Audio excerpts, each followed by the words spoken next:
Okay, so we are reading Aghora, the left hand of God. We are on chapter 7, Spirits, page 188 of the book and 97 of the PDF. After you have been doing jap for a while, some doubts will probably arise in your mind. Can there really be any use in such things? Or do spirits really exist? Or some such? You'll forget all about your doubt when one of the spirits whose skull you are making use of loses his temper over your persistence in disturbing his repose and throws a live coal or a heavy rock on you. You will be burned or bruised, and the pain will remind you that yes, there is indeed some truth in the whole thing. So all these sadhanas, they always have a backlash, and you have to maintain your equanimity and equilibrium to really do these sadhanas. Okay. If your mind is not still, if your mind wavers or you get fear into the picture, it will create a huge problem for you. This is the time when you need to know how to protect yourself. Before you sit for jap, you must do kilana by drawing an ethereal ring around the spot on which you'll be sitting. As long as you stay inside that ring, nothing can harm you. No spirit can throw anything on you or harm you in any way. But the moment you step outside, you are at the mercy of the spirits. And compared to what they will do to you, being flayed alive is pleasurable. Don't step outside. Sit and watch the fun in safety. Slowly, your confidence will develop and you will be able to move up to more difficult sadhanas. So Kilana is like drawing a circle, right? So like the Lakshman Rekha that Lakshmanji drew around the kutia that Sita ji was in was like a Kilana. So you're creating a boundary. If in the talk of Gothic magic, when Andrew Austin was giving that talk, he also had a drawing, right? So all these are mandalas. These are mandalas in which you do the sit inside the mandala and do your sadhana, so that no external energies can come into the system to disturb you.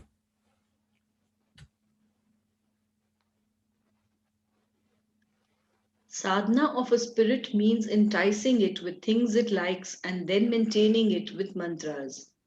You must perform kilana and stamban. Both mean to fix something in one place. Stamban is the first temporary fixation, and kilana, literally nailing, is the permanent attachment. If you want to hang something on the wall, first you decide where to put the nail. You put the nail in the appropriate spot and then you hammer it in. Here, the spirit remains with you as long as you follow all the rules appropriate for the particular sadhana. One mistake and all your work is undone. So again, what does this imply? That when you make a connection with an entity, when you make a connection with a spirit, there are certain rules that you need to follow in maintaining that particular relationship. If you transgress that rule, or you transcend the way that the relationship needs to manifest, then of course the relationship will break. This is true in the physical world as well as in the etheric world. Okay. So again, now when you look at shamanism also, in shamanism, you're constantly going into the upper world or the lower world and building a relationship with your guides. Okay. They are also basically spirits. But again, there are certain rules that you need to follow to maintain that relationship. If you don't, then the spirit will stop working with you. They will not be with you. So in the same way over here, if the mantra is a way of holding the spirit, the energy with you for to allow you to associate with that spirit to get guidance and also request the spirit to do some work for you. Okay, if you don't follow the rules, then again the relationship will break. And remember one thing, no one likes to be chained up, and no one likes to do work for anyone without being paid for it. So, unless you know exactly what you are doing, you will someday make a mistake, and then all the chickens will come. So again, what happens? Always it's a give and take relationship, right? So you need to build a relationship with the energy or that entity. And if the entity feels that you're not operating out of gratitude, you're not operating out of a genuine desire to be with that person or that entity, then again it creates a problem for you. So you need to, it's like any kind of, it's like exactly like a physical relationship. You need to maintain the relationships at the etheric level also. The chicken will come home to roost. Some people think they are very clever to do sadhana of yakshas and mokuls to force them to do work. But I think they are the biggest fools because they become dependent on these spirits who are really our servants and must be treated appropriately. So if I'm getting something from someone, a, a, a field of dependency can also get created. And then that becomes a problem. So you must have various means of doing the same task. That's why in awareness we keep talking about the toolbox. We have a toolbox where we can put the appropriate, or we can use a tool that we have learned in various programs to a particular situation, and then analyze it from that angle, or use a tool to transport us from one state of consciousness to another state of consciousness, so that we can be more effective in whatever we are doing. Okay, if you get stuck with a one way of doing it, then again it becomes a problem. So many times when people start working with energy fields and spirits, they get stuck in one way of doing it, and then if that way doesn't work, becomes a big problem. So you become dependent on that. So over here what he's saying is that you can become dependent on the yaksha, and then you become the yaksha's servant, not asking them to be able to do stuff for you. If I ask my servant Dhundu for 5 rupees, he will give it to me. But even after I pay him back, when I try to dismiss him, he will tell me, I'll go, Sahib, but to think there was a time you needed to borrow 5 rupees from me and I lent it to you. Now you're telling me to get out. What sort of man are you? Then I am completely lost. My honor is smashed beyond repair. The only way out is to commit suicide. I may ask my friends, the highest deities, for help, but not my dondu. So again, who are you asking for help from becomes important, what he is trying to say. So if you start asking for help from the lower kind of spirits or the lower entities, it will always create a problem for you. If you ask for it from the higher entities, then there is no problem. And this is the reason why in the gateway voyage affirmation that we use in all the Monroe processes, the gateway affirmation is very clear. We are asking for help and support from those that know more than us or are equal to us, not from people who are, or entities who are lower than us. Okay. So many times these lower entities can do a lot of stuff for you, but ultimately they will ask for their pound of flesh. I draw a distinction between spirits and deities because a spirit is bound in one way or another. Otherwise, why would they live in the smashan? They would locate a deity or take rebirth or otherwise find their own way to a better existence. But for various reasons, they are obliged to remain in this intermediate state, wandering about. A deity or a siddha visits the smashan or lives there with a specific purpose in mind, but without any necessity to remain there unwillingly. I've told you the smashan is known as Shahar e Khamosh, the city of silence. Why city? Because it is not empty, as you might think. It is filled with spirits. Okay, so where a entity is living also gives a category as to what is the level of consciousness with which that entity is operating. So in shamanism, we have 7 layers in the upper world and we have 7 layers in the lower world. So where are you operating from also gives an indication as to what is your level of spiritual progression.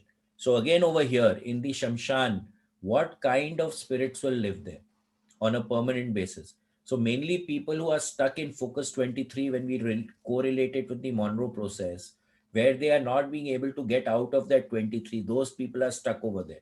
Now, of course, they have some powers, they have some capabilities, because they are in a spirit world, right? So they can do some things for you, but ultimately they are stuck there, they are not able to move out. But entities who can come and go, they are more powerful because they have freedom of will. The guys who are stuck there, they don't have any freedom of will.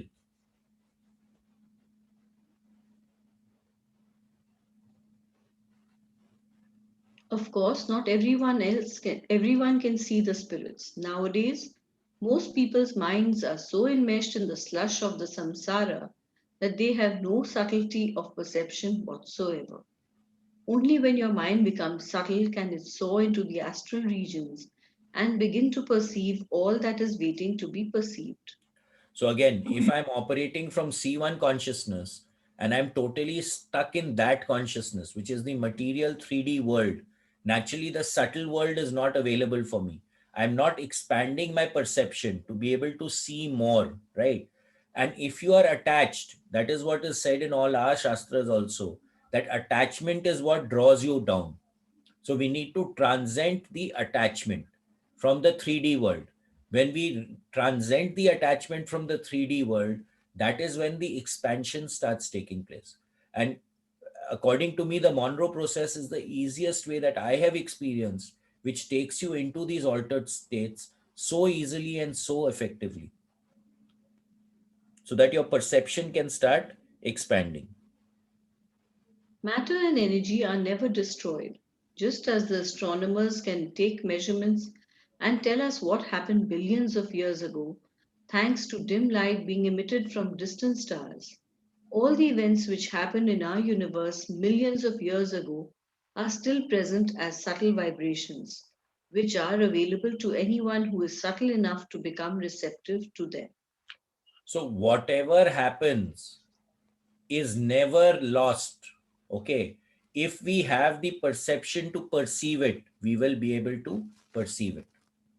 There was this movie called Contact, in which they are actually getting messages in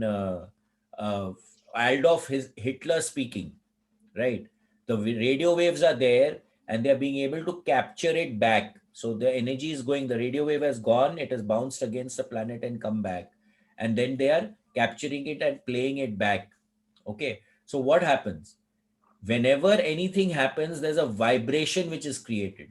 And the vibration goes on to infinity. It never stops. So if you have the ability to perceive it, you'll be able to perceive it. It is the same way with ethereal beings. Only when one has an extremely subtle mind can one perceive them. But even with a fine mind, you can't just stroll into a smashan and expect to be entertained. You have to awaken the smashan. Spirits have a different sense of time, space, and causation than we mortals do. To awaken a smashan means to bring it into a state where you can eavesdrop on what is going on and where you can communicate with the inhabitants if you like. So, okay. In the same way, ethereal beings, only when one has an extremely subtle mind can one perceive them. Again, it is again talking about expansion of consciousness, expansion of the ability to perceive. Okay, and the more still your mind becomes, the more fine your mind becomes, or the more fine you can access those states of consciousness, you can actually communicate with them. And this happens regularly when we are going into focus into the in the lifeline program, where you actually go into focus 27 and then come back to focus 23 to retrieve souls and take them back to 27. And if you are in that state of consciousness, then you can actually communicate with these fields or these entities or these souls which have actually transcended, and you can actually have a dialogue and a communication with them.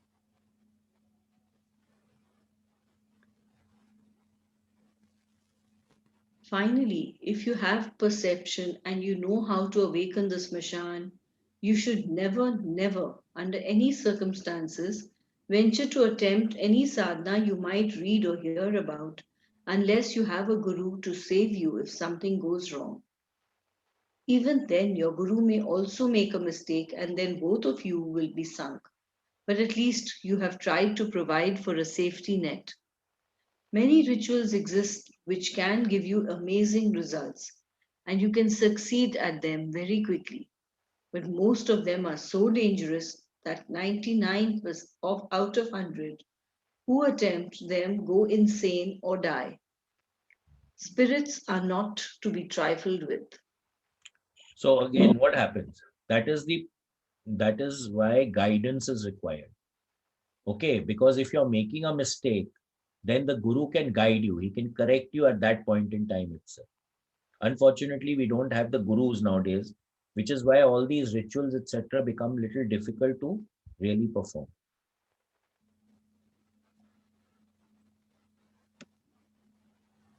When I say spirit, I mean ethereal beings in general, excepting deities. There are so many categories of spirits, such as those who were once human, those who were never human and can never become human, and those who might get the opportunity to become human. There are less in this last category, however, because animals don't self identify with their individual personalities to any great extent, which makes rebirth easier for them. Humans self identify with their past lives so strongly that it takes time for them to forget sufficiently so they can be reborn, unless someone drags them forcibly into a womb. So, so again, there are various kinds of spirits. When we are going into these altered states, you encounter all sorts of spirits at all sorts of different levels of consciousness expansion. You have animals also, and you have other stuff also. Many times, I have seen if I've walked into a person's house and I can actually feel the energy of a dog. Then I tell them that, did you have a dog? And let me tell you, 9 out of 10 times, the dog was there. Okay. And the dog had passed on. But the field of the dog is still there in the house. So the dog is still there. And many a times it has been, I've actually described the dog and they have concurred that yes, that was the breed of the dog that they had. So animals can also come back, right? But the wilder animals, they don't identify so much with their personality. The pets which we are having, their nature is also changing. They are becoming more human-like. That's why they start to identify. But in most cases, animals don't identify with themselves. That's why spirits of animals generally you don't find. But in houses, the energy of the spirits can also be, of the animal spirits can also be found.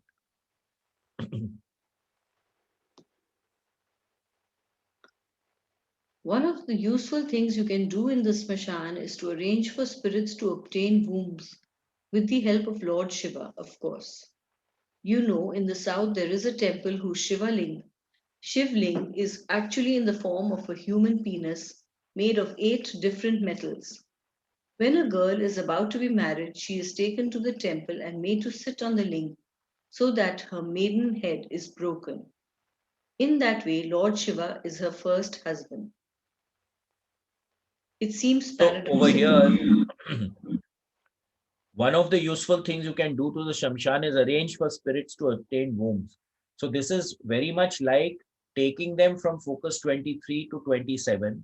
And then in 27, they actually decide where they want to be born and to which parents they want to be born. And then they are born in those particular wombs. So a gori can actually also do that. So it's the same process which is being used also in the Monroe process, but in a more sophisticated and a subtle way than the way that it is being done over here. Yes, Rituji? But I wanted to ask you before this paragraph when you said no, unless someone drags them forcefully into a womb. How can you be forcefully? I mean, if you are there, Hmm. how can somebody else force you into the spirit So into what happens? do? You have kids, right? Yeah. Okay. When they were younger, did you not force them to do certain things? Yes. Yeah. So isn't it the same thing? Okay. Entice the. Okay. Yes. You can entice them, you can hold Okay. them, and you make Yeah. them do it. It's the Okay. same Okay. thing at that Okay. level. Thank you. Yes, Usha ji, if you ask, yeah. Go ahead, Ushaji. You What have to about the karmas? What about the what? karma aspect then? Karma aspect. So see, what is a karma aspect? My view on karma has taken a very big about turn in the sense that if I'm performing an action and there's no emotion attached with the action, then I'm just doing the action. Okay, number one. Now, what is the karma? Let us say you have been slapped by someone. Okay, so the karma is created in both sides.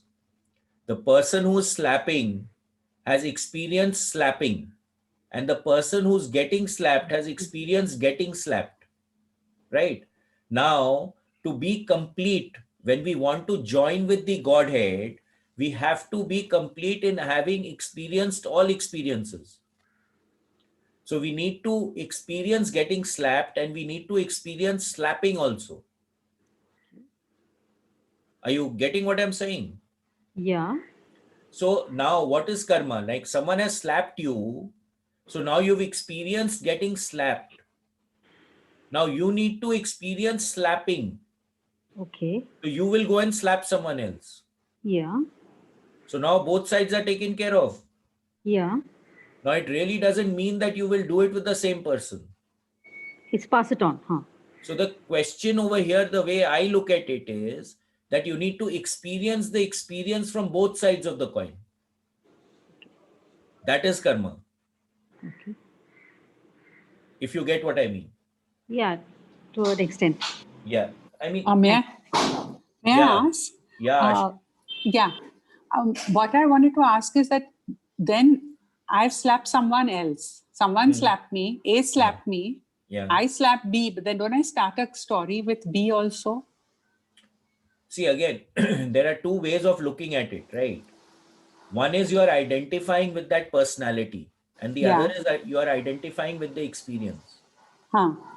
When you look at it from a bigger holistic picture, then what is happening is that we are all one. Yeah. Yeah. Okay. So Yeah. if I'm slapping someone, I'm actually slapping myself. Slapping myself. Okay. So in the bigger picture, there is It's you are the experiencer, whether you are slapping or you are getting slapped. okay. You're just experiencing it from a different perspective. That's all. That's my Yeah. take on it. Okay, of course, Bhaiya, everyone else will have a different take. No, I yeah, like Bhaiya, this. Yeah. Okay. Thank you. Bhaiya, that means everything in the world you have to experience it. Technically speaking, if you want to transcend, Yeah, today a student is in class 1. yeah. Now, if the student doesn't learn the lessons of class 1, can he go into class 2? No, yeah, okay. But then even your lower instinct also has to be experienced. 101%. You have to Okay, experience everything. okay, If you have not experienced something, then are you complete? okay, And to join the Godhead, you need to be complete. okay. Bhaiya. Thank you. Yeah. Yeah, Amita Bhabi? Yeah, Niket, I was asking, as they say that you choose your own parents. Like here, they said Correct. that the Agora can. Is it true? 101%. Okay. In Okay. my view, 101%. See, I'll tell Okay. you. When we go into Focus 27 in the Exploration 27 program, over Hmm. there you actually go and experience something called a planning center, Okay. right? So now you say that, okay, now in this lifetime, in the next lifetime that I Huh. want to experience one, two, three, four, five, six experiences. Okay. So you put an arzi over there, Oh. right? Now there are millions of entities who are putting arzis over there. Hmm. So what the planning center is doing, it is matching the arzis Hmm. and making the people manifest over here together Hmm. so that they can experience each other. So Okay. suppose you put in an arzi, I want to experience being slapped. Yeah. And I have put in an arzi saying that I want to experience slapping someone. Being okay. Yeah. So we are born together and you experience being slapped and I experience I slapping. sense slapping. So Okay. like that, you will find that many people come into your life and then suddenly Life. they disappear. Yeah. Okay, so what has That's happened? That The happens. experience that you had with them, the agreement that you had with them to Hmm. experience and experience, you've experienced them and then they've moved out of your life now. There's nothing else Okay. left to experience with them. No, even if you want to experience good or bad, but it depends what you want to experience. That's how you See, there choose your is no good parents, or right? bad. There is no Okay. good or bad. Everything Okay. is an experience. Yeah. Yeah, that's true. Bhaiya, is that why Okay. everybody says that somebody Thanks, comes into your Niket. life? Yeah. Please repeat, Rituji. Yeah, Bhaiya, is that why everybody says that anybody who comes into your life, there is a meaning for that person to have 101%. walked into you? 101%. That's Definitely there is a meaning. Why for has that person person come? to have come If to you're your. experiencing something, we Hmm. need to introspect as to what is there to learn from that particular experience. Yeah, yeah. How do we grow? And Uh-huh. once we transcend it, then we don't need to experience it again. Okay, thank you.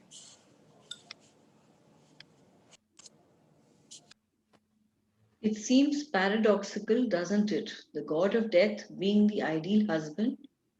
There is an esoteric significance.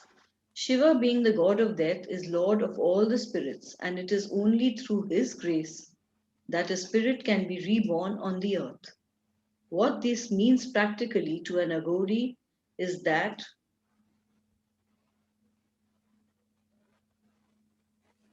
with the blessings of Shiva, you can give a child to a childless couple. It is not at all that difficult if you know what you're doing. First, you must go to the smashan and find a spirit. He has to have at least a little Rinanubandhan with the parents, and you should try to get one that does not have such bad karmas that he will immediately be the ruin of the family. So again, all the energies, all these entities, they have a certain vibratory frequency. They have a history. They have certain experiences that they have had, right? So based on that, you can actually understand where the spirit is also coming from. Today, in the local 3D environment, when you meet a person, you get an inkling as to where that person is coming from. What is the attitude of that person? How will the person behave in a given certain circumstance? So accordingly, you build a relationship with that person. It's exactly the same when we are going into these expanded states of consciousness. Okay, so if I'm wanting a child, I can actually invite a child, invite an entity to come into into a womb. So a parent or a parent who are aspiring for children, they always say have good thoughts, think about good entities, think about good energies, read good stuff. Why is that? Because the entity which comes or is attracted to a particular womb will be in tune with what you are thinking and what you are wanting also. Because you are also creating a vibratory environment in which the child will be born. Okay, so that becomes very important. Now, of course, over here, what they are talking about is that doing a kriya which will attract a energy field to enter a womb to become manifested in the world. So you are actually making a choice as to who do you think, and with your sadhana, your ability to communicate and perceive, you are inciting and one of those spirits to come into the womb of a childless couple.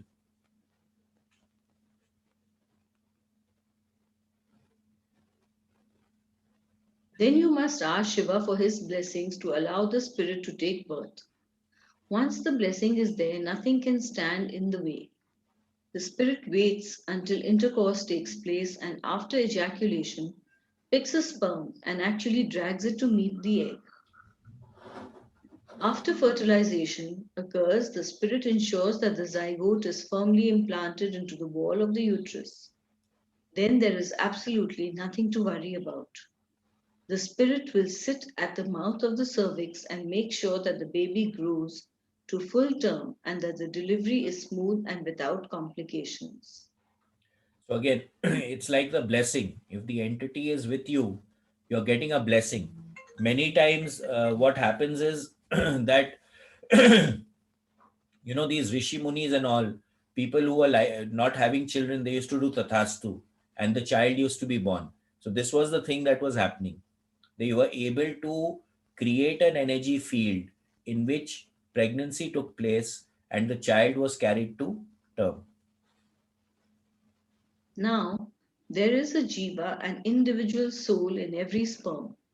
But in this case, the jivas are very weak, unable to grow on their own. So the child will have most of the attributes of the spirit and very few of the jiva, because the spirit's tendencies will be so strong as to overpower those of the jiva. And of course, the child will have less of the father's traits because they were represented in the jiva, who is eclipsed. In this way, the future personality of the child can be predicted because the spirit is a known quantity.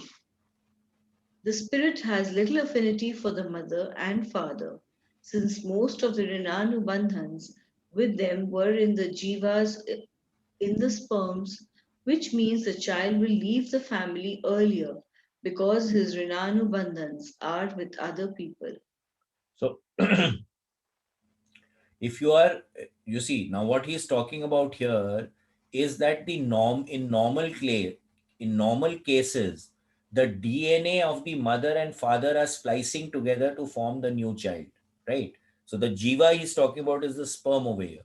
But when you're inserting another spirit into the game, then that spirit is not connected with the parents. There's not much going on with the parents.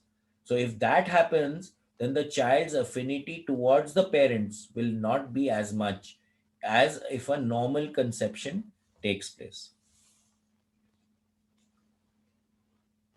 Not only that, but you can know other things about the child because he has had the blessings of Shiva, for instance. Dirghayu, long life. How can Shiva allow him to die young? Also, he will be full of intelligence, have no birth defects, and so forth. So it's like a higher entity is coming into the field, right? Now, if a higher entity is coming into the field, naturally the consciousness level of that entity will be higher than the normal spirit coming into the field.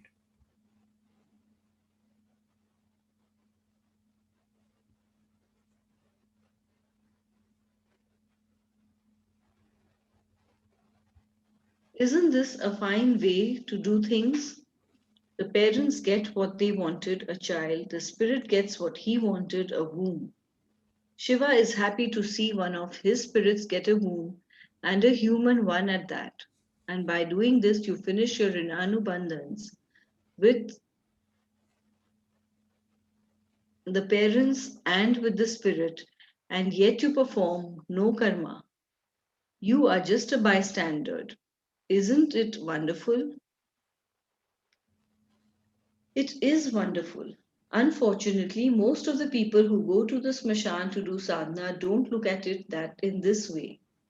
They go to try to capture a spirit and make it do work for them, which, as I have told you, does not pay them in the long run. I know I have made mistakes, but thanks to the boundless compassion of my mentors, I have escaped the worst consequences. For example, once I became fed up with having to worry about how to make money. I went to the smashan, and when I got home in the evening, my cupboard was filled with piles of banknotes. 10,000 rupee notes, 5,000 rupee notes, 1,000 rupee notes. That's right, I said to myself. Nothing to worry about now. The next day, I forgot the key to my cupboard when I left the house. My son found it and opened the cupboard and was astounded. He ran to his mother and told her.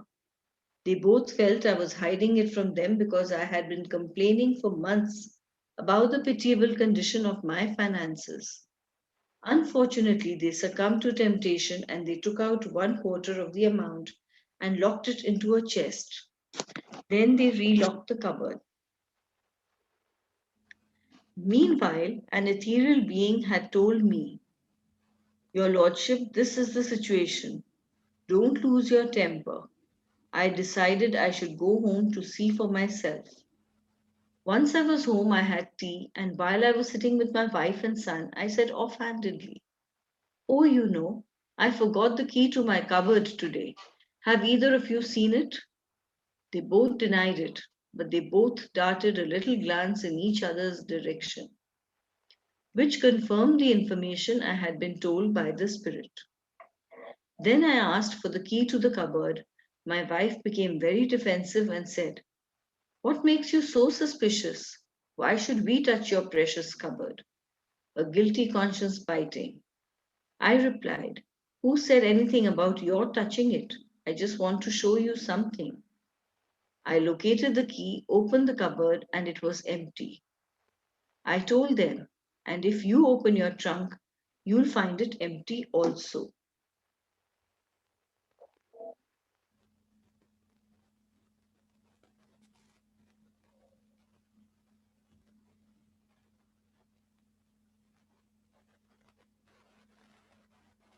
These things are just too dangerous to play around with. They ruin your mind without expert guidance. So again, all these things, if they are used for spiritual growth to enhance your consciousness, it works in a powerful way. But if you get stuck in the material aspect of it, you get beaten up at the end of the day. I once knew one Narayan Das who had gained control of a small spirit. When I say small, I mean in power. A spirit is ethereal, so there is no question of dimension. Narayan Das used his achievement to enrich himself. I suppose it's logical. Both of us studied with Jean Chandra Suri, and Narayan Das took the old man's advice about making a pile of dough out of his knowledge. Narayan Das would make you hold a currency note between your index finger and thumb. He would tell you, grip it tightly or even tighter, and suddenly it would disappear into thin air. Or he would take a banknote, make you sign it, and then say, "Go out and buy us some snacks with this." You would be, you would, and on returning, you would be asked for the change. Then he would say, "You thief, here is the original banknote in your pocket." And there it would be, signed in your own handwriting, the same serial number. Narayan Das could also remove roses from cabinets, sweets from tables, and more of such tricks. But when he made a very minor mistake, the spirit, who was furious at being overworked, took hold of his only son and was about to squeeze the life out of him until Narayan Das came to me and begged me to save him. I did, since we had been fellow students, but Narayan Das died shortly afterward a miserable death. I could go on and on. There is a lady near Bombay who can make red powder appear out of thin air, but her daughter is crippled and mad as well, and no one on earth can cure her except someone who knows about this sort of thing, someone who can understand the spirits. A spirit is of the same form as the mind, so it can enter your brain and do plenty of damage, create temptations, pervert your intellect, and so on.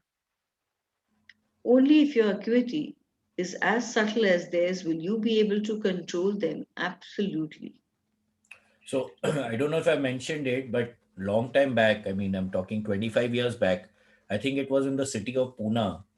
I had visited this person, this young girl. Wherever she walked, Roli used to come out of her foot, and her whole flat was full of Roli. Unfortunately, I lost the address and all that, so I couldn't go back there. But the fact is, all sorts of things do happen, okay, which are certain things which are totally out of the world. But when we are dealing with all this, we need to be very careful. We need to create our boundaries. We have to be in a state of equanimity. Otherwise, it can actually have a very, very adverse effect on us. And we have aura photos also, where we actually see the entity has entered into the uh, this thing of the person. That becomes very, very problematic. And remember, most spirits are miserable. They don't want to harm you, but if you come along and tease them, they have every right to hit out. This is how most spirit possessions occur. Someone just sleeps under a tree or urinates in the wrong place, and he or she gets possessed. It seems unfair, doesn't it? But if there is a spirit in the tree you sleep under, it may suspect you of ill will. We all know attack is the best form of defense, so the spirit may strike. And as for urinating, spirits have some rights. You can't just do anything to them. They don't like urine any more than anyone else does. They like it even less because they have no mouths and so cannot eat physically. They eat through their sense of smell. This is why they love incense and scent so much, and why these are so important in the sadhanas. Deities are even more refined. In addition to the sense of smell, they eat with their gaze, their sweet glance, but none of them like the smell of excrements, except the lowest possible spirits who possess the form of skeletons. But you definitely don't want to attract them because they are 100% sure to ruin your mind. They are far worse than mad dogs. The spirits you want to attract hate filthy odors, and if you offer such to them, you had better be prepared for punishment. You may chain up a dog, but if you venture too near, you are going to be get bitten without fail if he is vicious. Always remember, most spirits are not evil. They are just miserable, but they will attack if provoked. Like a dog or a snake, and of course, they can only take possession of you if some Rinanubandhan is present. And what sort of possession occurs will depend on the type of spirit. So again, most of these spirits, okay, they are like us. They are wanting something. So if a spirit is there in a particular place, you give the spirit what the spirit wants, and 9 out of 10 times the problem gets sorted out. This has been my personal experience. Yes, Kavita, I don't know which Kavita. Kavita Didi? Yeah, that's me. Yeah, boliye. So Niket, Shobha Bhavi's husband Deepak Bhaiya, Hmm. he shares, I don't really remember. I think I'll ask her and get back to you. So in their factory, Hmm. in one place, the people said there were some spirits, Hmm. and one person was going to go to urinate in that area, and Hmm. he was told by the other people, don't do it. Hmm. But he still did not listen, Hmm. and he went and passed urine then Hmm. there, and I think his hand was broken, and he someone came in the sleep and told him, don't you dare do something like that. I don't really remember, Yeah, yeah, but it happens like that. yeah, like Deepak Bhaiya said, I've actually experienced it, and I just don't know how it happened, but I've seen it with my own eyes. Yeah, yeah, it actually So happens. This has happened in yeah, various cases. yeah. This has happened in various cases.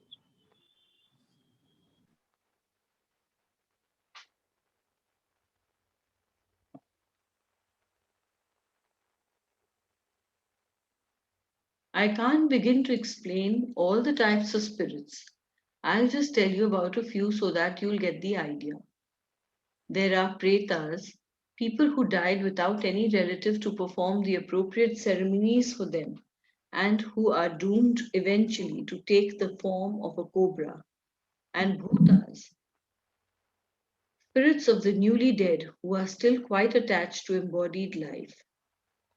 There are dakinis, the spirits of women who died in childbirth and who frequently have such morbid possessive love for the child that they cause it harm or kill it so they can be with it again.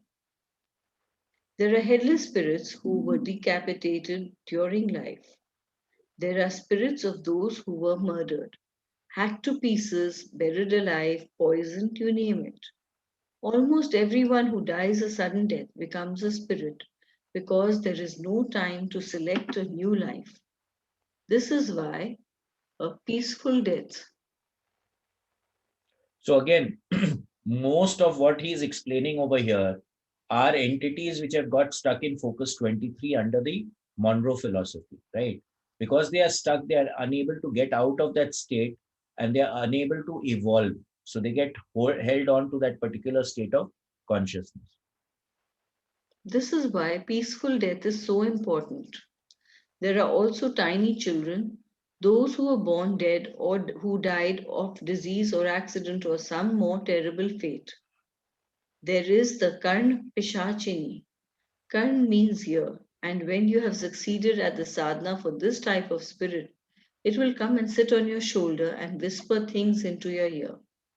It knows a lot about the past, a little about the present, but very little about the future.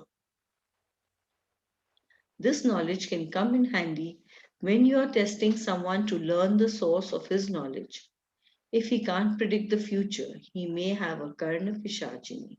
So again, this is an entity, and many astrologers, etc., even if sometimes they don't even know it, okay, but they have something like this telling them stuff.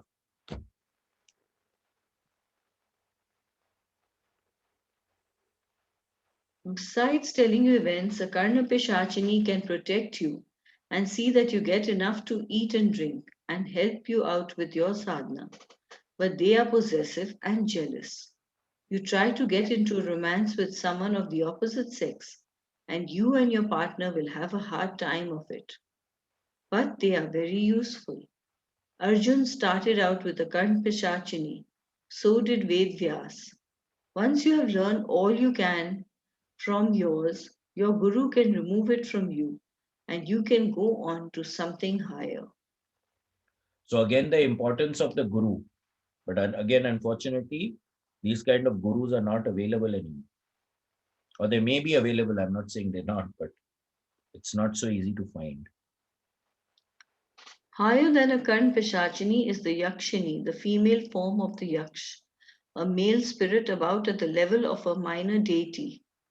Yakshas and Yakshinis were once human and were good sadhaks at that time. Otherwise, they could not possess such powers. Yakshas and Yakshinis were Hindus during their lifetimes. Mokuls were Muslims, angels were Christians, but their condition and level are roughly the same.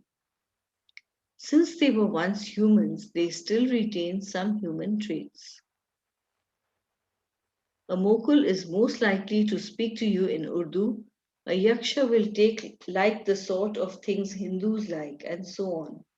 For instance, hibiscus flowers play an important part in the sadhana of a Yaksha. During the sadhana of a Mokul, a lamp filled with the pure essence of henna, a Muslim's favorite perfume, must be kept continuously burning.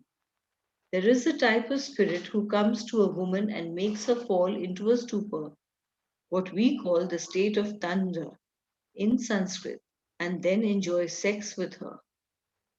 If you were to watch it, and I have watched it, you would see her lying on the bed, twisting and turning, oozing, enjoying orgasms, and what have you. In fact, she will find it much more satisfying than physical sex because he has no body to tire out and he makes her enjoy much more than any man could. If the spirit is of a really high caliber, a child may even be conceived out of this kind of intercourse. It may sound unbelievable. Don't believe it if you don't want to. I don't care, but it's true. So again, something like this, that what was her name? Uh, I mean, all the Pandavas' mothers, they she Kunti, had, yeah, Kunti had that this thing, that mantra that she had received, right? So she could call on any devta to come and make her conceive. So this is the kind of thing that would have happened in that case. a man can also be entertained by a female spirit, and he will have more or less the same kind of experience. He will also find it more satisfying than ordinary sex. But, and here's the rub, by indulging in this, you can never again be satisfied by a physical partner. You will long for your ethereal lover, and when you die, you will also become a spirit. So because you get so stuck in that activity that you, so there's a this thing in Robert Monroe's book, that when you transcend in one of the focus levels, I think it's in 2023 only, there's a full body of people who are just indulging in sexual activity, a full mountain of bodies. So if you're totally involved in that activity, then you can actually, when you transcend, you will get stuck in that loop and it will keep going on and on and on in that. This is one of the things a Yakshini can do for you. When she is satisfied with your sadhana, she will come to you in whatever form you desire. Marilyn Monroe, Jane Mansfield, anyone you want. Have you ever heard of performing sex with a corpse? It can be done. I don't mean in the perverted sense of necrophilia, of course. I'm talking about a ritual. You can call a yakshini into a corpse and then enjoy sex with her. And believe me, a yakshini can make you enjoy sex. If you do this 5 or 6 times, the yakshini will come to you on her own and force you to copulate with her and extract all your energy. And you can't get free of her. It's next to impossible. When you die, you become one of the fraternity of spirits of an order lower than even the yakshini, and you will have to work your way up from there, roaming about. You don't even have to copulate with her. Just kiss her once only, and you are finished, done for. Our scriptures mention all the various hells like Rorav and Maharorav, and each of them can be identified. Rorav means, which means terrible or terrifying, is an ethereal hell. This is terrifying because anyone who is sent to such a hell is born into an ethereal womb as a spirit. Spirits have no physical bodies and therefore they cannot die. They have no choice but to exist, no matter how painful and miserable may be their plight. There is no time limit. They might have to wait millions or even billions of years until a higher being takes compassion on them and makes them enter wombs. They have no hope whatsoever of escaping otherwise. Isn't this terrifying? So, so once you transcend, right? When we are going into expanded states, time and space as we know it does not exist over there. So 100 years may seem like a second. It has just happened. Okay. So again, the screening of time starts taking place. And it's one of the qualifications of understanding whether you're going into an altered state of consciousness or not. It terrifies me. It is a great blessing, perhaps the greatest, to be born human, so that you can die and move on to new things. But I would never want to perform such karmas that I would have to go to an ethereal hell after my death.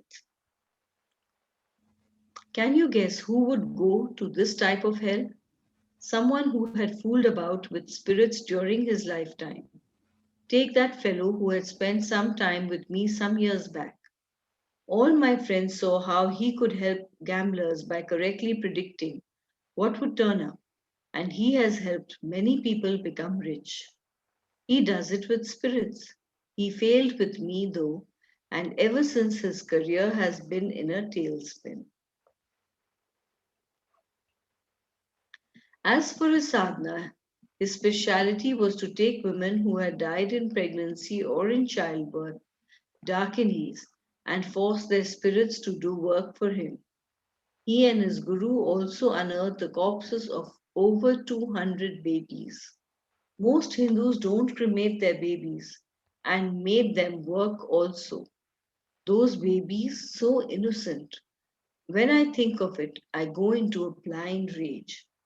They don't deserve to be used like that, to have their rest disturbed. Shouldn't they get their revenge on this man? They must, and it has already started. His guru made a mistake one day.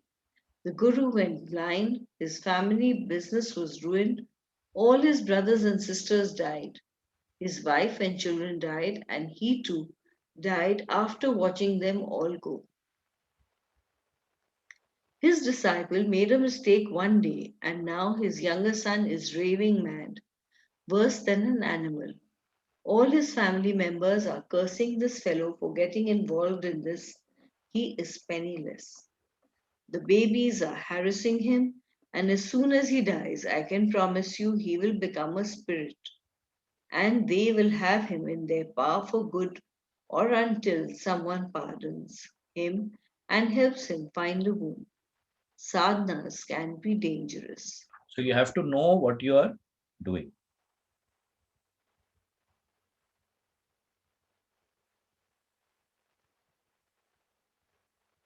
I say it over and over again, just so you'll remember it. Playing with spirits is fun and boosts your ego and so on. But it is very, very dangerous. So dangerous you cannot even imagine all the possible dangers, all the nuances of danger involved.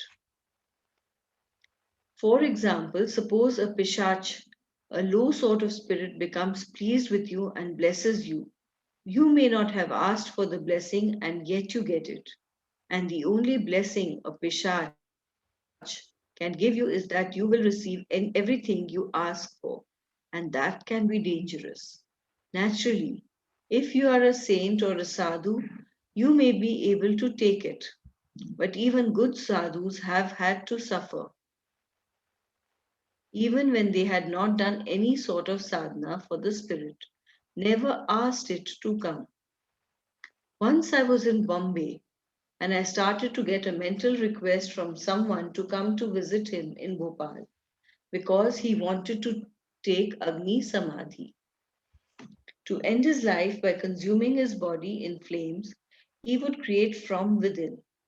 He had some things which he had collected during his life, and he wanted me to be their custodian. I resisted for a few days because I was very busy in Bombay, but finally I agreed to go. Okay, so